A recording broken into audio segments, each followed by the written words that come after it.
네, 이 시간 우리 데살로니가 후서 개론을 살펴보는 시간을 갖도록 하겠습니다. 이 데살로니가 후서 개론 데살로니가 전서의 개론을 한번 보시고 이 데살로니가 후서 개론을 보는 것이 데살로니가 전후서 전체를 이해하는데 비교하면서 잘 이해가 될 것 같습니다. 그래서 아직 전서 개론을 안 보신 분들은 전서 개론을 보시고 이 후서 개론도 같이 연결해서 봐주시면 전후서를 묵상하는데 더 도움이 되지 않을까 생각이 됩니다. 데살로니가 후서 같은 경우는 9가지의 주제를 가지고 한번 살펴보려고 합니다. 주제, 핵심 구절, 저자, 수신자, 그 다음에 기록 연대와 장소, 역사적 배경, 그 다음에 기록 목적, 구조, 적용입니다. 사실 대부분의 내용들이 이 전서와 겹치는 부분들이 많기 때문에 겹치는 부분들은 제가 빠르게 언급하고 넘어가고 데살로니가 전서와 후서가 차이가 있는 부분에 대해서만큼만 제가 조금 자세하게 설명하고 넘어가도록 하겠습니다. 자, 먼저 주제입니다. 같이 읽어보면 올바른 예수 그리스도의 재림을 기억하며 끝까지 굳건한 믿음을 지키며 사랑하고 인내하라 라는 내용입니다. 전서와 다른 부분이 있다고 한다면 이 후서는 데살로니가 교회 성도들에 대한 격려 차원의 보다 이 예수 그리스도의 재림에 대한 부분을 언급하는 그 부분이 더 많습니다. 그래서 강조점이 전서에는 격려에 좀 있었다고 한다면 이 후서에는 예수 그리스도의 재림에 대한 것을 올바로 잡아주기 위해서 이 문제를 좀 올바로 잡아주기 위한 목적이 더 강하다라는 것을 여러분들이 기억을 하셔야 합니다. 그래서 제가 주제를 이렇게 정해 보았습니다. 자, 그다음에 핵심 구절은 데살로니가 후서 2장 15절 17절 말씀입니다. 이 후서도 마찬가지로 정말 핵심 구절이 너무나 많습니다. 그런데 그 가운데 그래도 제가 주제와 연관되고 좀 잘 담아낼 수 있는 구절들을 2장 15절 17절로 이렇게 정해 보았습니다. 같이 한번 읽어보겠습니다. 그러므로 형제들아 굳건하게 서서 말로나 우리의 편지로 가르침을 받은 정통을 지키라. 우리 주 예수 그리스도와 우리를 사랑하시고 영원한 위로와 좋은 소망을 은혜로 주신 하나님 우리 아버지께서 너희 마음을 위로하시고 모든 선한 일과 말에 굳건하게 하시기를 원하노라. 아멘. 저자는 바울입니다. 전서 때도 제가 말씀드렸지만 이 데살로니가 전서 후서에 대해서 저자가 바울이 아니다 라고 얘기하는 사람들은 거의 없습니다. 그래서 여러분들도 잘 알고 계신 것처럼 저자는 바울이다 라는 거 기억하시면 좋을 것 같고, 그래도 여기서도 데살로니가 후서에도 왜 바울이 저자인지 그 근거를 찾아보라 라고 한다면 1장 1절에 딱 언급이 됩니다.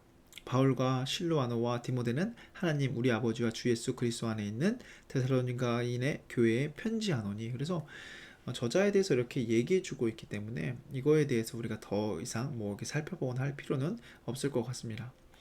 수신자도 우리 아까 앞에서 살펴봤던 것, 전서에서 살펴보았던 것처럼 데살로니가 교회 교인들에게 이 편지가 쓰여지고 있다는 거 됐고, 그다음에 이제 기록 연대와 장소입니다.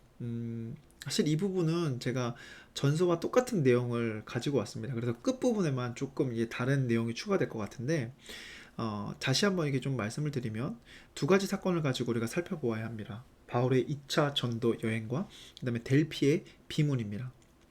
자, 먼저 2차 전도 여행은 AD 49년에부터 52년에 행해졌다라고 진행되어졌다라고 제가 말씀드렸습니다. 자, 전도 여행의 과정을 쭉 살펴보면 이렇습니다. 자, 쭉 이제 이 화살표를 따라서 가서 이제 데살로니가와 관련된 부분을 이렇게 제가 좀 자세하게 언급을 드리면 빌립보에서 매질을 당하고 데살로니가로 거의 쫓겨나다시피 합니다.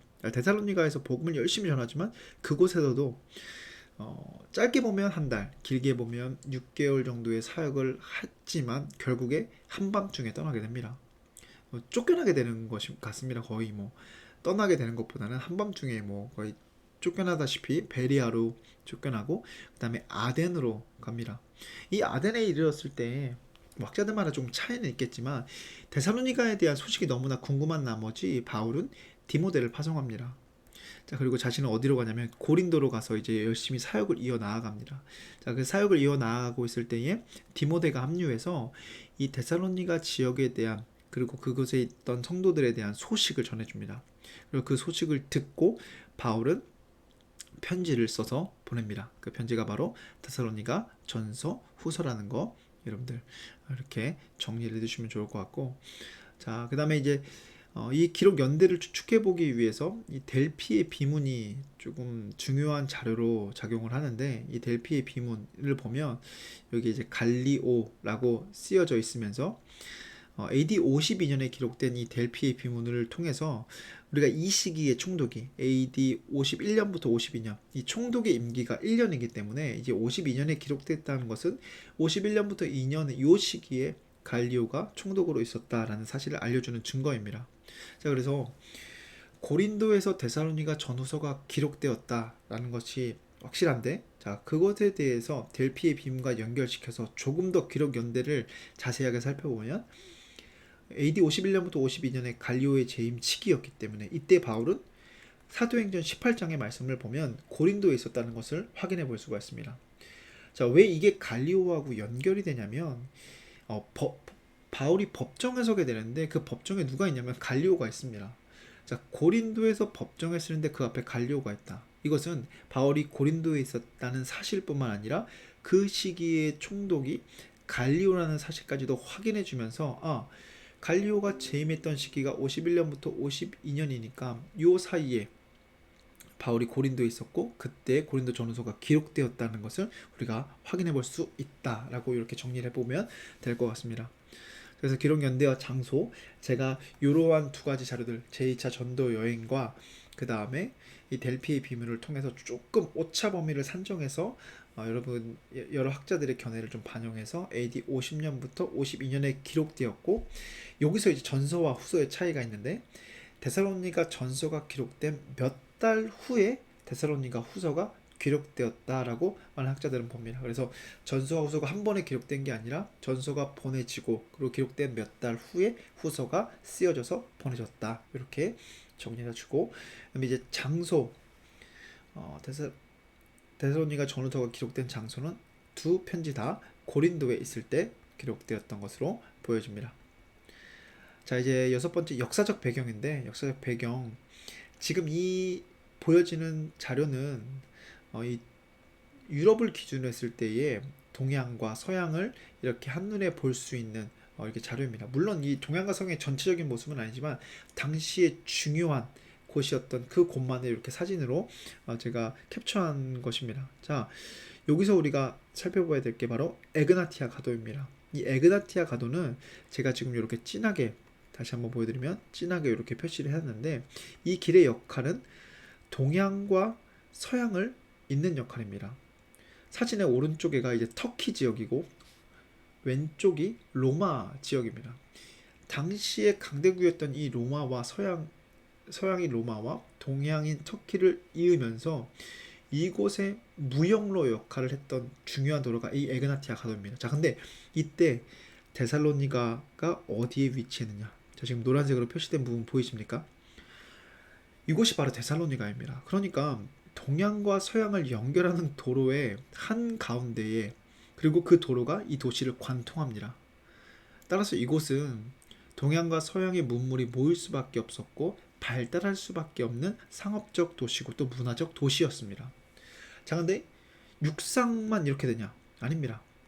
해상으로도 접근이 용이한 곳이 바로 이 데살로니가 지역이었습니다. 그래서 실제로 이 에게해의 주요 무역항 중에 하나가 이 데살로니가 항이었습니다.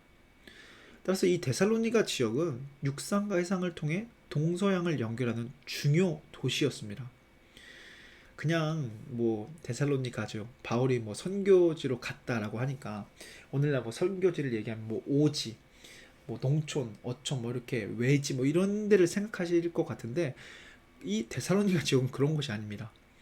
당시에 정말 활발하게 무역이 이루어졌던 무역 도시고, 한때는 이 데살로니가 지역이 로마가 자유시로 지정할 정도로 어마어마한 규모와 또 막강한 힘과 부를 가지고 있었던 도시가 바로 이곳이었다라고 합니다. 그래서 이 데살로니가 지역, 우리가 결코 그렇게 생각하는 선교지 수준이 아니라 당시에 중요한 도시 중에 하나였다라는 것 여러분들이 기억을 하시면, 이 데살로니가 지역의 사람들이 신앙생활을 해 나아가는데 그들이 어떤 환경 속에서 신앙생활을 했고 그들이 얼마나 좀 많은 유혹이 있었는가까지도 우리가 한번 생각해 볼 수 있을 것 같습니다.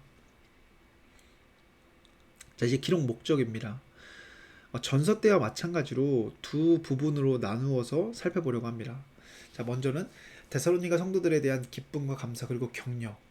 그리고 이제 뒤에 부분은 자 뭐냐면 예수 그리스도의 재림에 대한 오해를 바로잡기 위해. 자, 전서에서는 제가 뭐라고 기록해 두었냐면 예수 그리스도의 재림에 대한 확신을 위해라고 기록해 두었습니다. 자, 근데 이 데살로니가 후서와 전서의 차이는 바로 이 기록 목적에 있는 것 같습니다.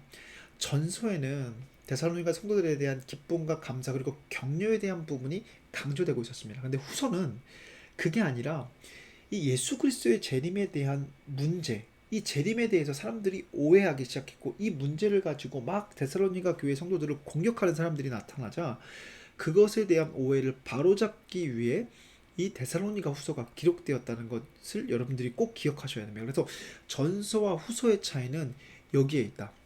전서는 어려운 그런 핍박과 환경 가운데 이들이 믿음을 잘 지키고 있는 것에 대해서 바울이 기뻐했고 또 그것에 대해서 하나님께 감사하고 그들을 격려하는 차원에서 기록되었다고 한다면 이 후서는 그들이 당하고 있었던 직접적인 문제, 예수 그리스도의 재림에 대한 오해와 어떻게 예수 그리스도의 재림이 이루어지는 것을 올바로 잡아주기 위해서 기록되었다는 것을 여러분들이 기억하셔야 됩니다. 그리고 이 예수 그리스도의 재림에 대한 오해로 인해서 또 어떠한 문제도 생겨나냐면 3장의 그 마지막 부분을 보면 게으른 자들이 생겨납니다. 좀 간략하게 좀 내용적인 부분을 말씀드리면 예수 그리스도의 재림에 대해서 사람들이 어떻게 접근하기 시작하냐면 야, 이제 예수님의 재림이 임박했다. 이제 곧 마지막 때고 온 세상이 이제 망하게 될 텐데 뭐하러 일을 하냐? 우리 일하지 말고 그냥 허랑방탕하게 살아가자. 자, 이렇게 얘기하면서 게으른 자들이 생겨납니다. 아무 일도 하지 않는 자들이 생겨납니다. 자, 바울은 그런 사람들의 모습을 바라보면서 자신이 이 데살로니가 지역에서 사역을 할 때에 어떠한 모습으로 본이 되었고 그 본을 보인 모습을 통해서 게으른 자들에 대해서 너희들이 권면하고 예수 그리스도의 재림에 대한 오해를 올바로 가지고 있어야 된다 라고 바라잡아 주기 위한 그 목적이 이 데살로니가 후서에 강하다. 이렇게 여러분들 꼭 기억을 하셔야 합니다. 이 전서와 후서의 차이를 여러분들이 기억을 꼭 해두시길 바랍니다. 그다음에 구조입니다. 자, 구조는 지금 여러분들 앞에 보이는 것처럼 이렇게 구조가 나누어져 있고 아마 데살로니가 후서의 말씀을 묵상하는 영상을 계속 보시면 이러한 구조가 여러분들 말씀을 이해하고 또 말씀을 이렇게 구분 짓는데 좀 도움이 될 것 같습니다. 그래서 이렇게 이런 식으로 여러분들이 데살로니가 후서 이렇게 정리를 쭉 해두시면 좋을 것 같습니다. 자, 이렇게 되고 이제 마지막 이제 맺은 말까지도 이렇게 적용이 됩니다. 이제 마지막 적용을 한번 해보도록 하겠습니다. 데살로니가 교회의 성도들과 같이 우리의 믿음을 흔드는 어떠한 어려움에도 우리에게 주신 하나님의 말씀을 붙들고 순종하며 살아가자라는 적용이 바로 제가 이 데살로니가 후서를 마무리하는 적용입니다. 아까 좀 전에 살펴보았던 것처럼 이 데살로니가 교회 성도들의 믿음을 흔드는 일들은 바로 예수 그리스도의 재림에 대한 오해였습니다. 자, 그때에 바울은 그들에게 가르쳐 주었던 것들을 상기시킵니다. 야, 내가 너희들에게 이러한 문제들에 대해서 이미 얘기해 주지 않았냐? 내가 너희들에게 말해 주었던 것을 기억하고 그 말씀을 붙들고 순종하며 살아가라 라는 내용이 바로 이 데살로니가 후서의 주된 내용이었기 때문에 저와 여러분들 또한 우리의 믿음을 흔드는 어떠한 어려움 속에서도 하나님께서 우리에게 주신 그 말씀을 붙들고 의지하며 순종하며 나아갔으면 좋겠습니다. 그래서 그러한 모습이 우리의 모습이 돼서 바울은 이 데살로니가 교회를 자랑으로 여겼습니다. 다른 교회에 가서 이렇게 얘기합니다. 야, 어려움 가운데 믿음을 지키면서 정말 신앙생활을 잘했던 사람들이 바로 데살로니가 교회의 성도들의 모습이야. 너희들 그들의 모습을 본받아야 돼 라고 이야기할 정도로 바울의 자랑이 이 데살로니가 교회였습니다. 그래서 바울의 자랑이 이 데살로니가 교회가 됐던 것처럼 우리들도 하나님의 자랑이 우리들의 신앙생활의 모습이 될 수 있는 그날까지 여러분들 꼭 하나님의 말씀을 붙들고자 하며 순종하며 살아가시길 주님의 이름으로 간절히 소망합니다.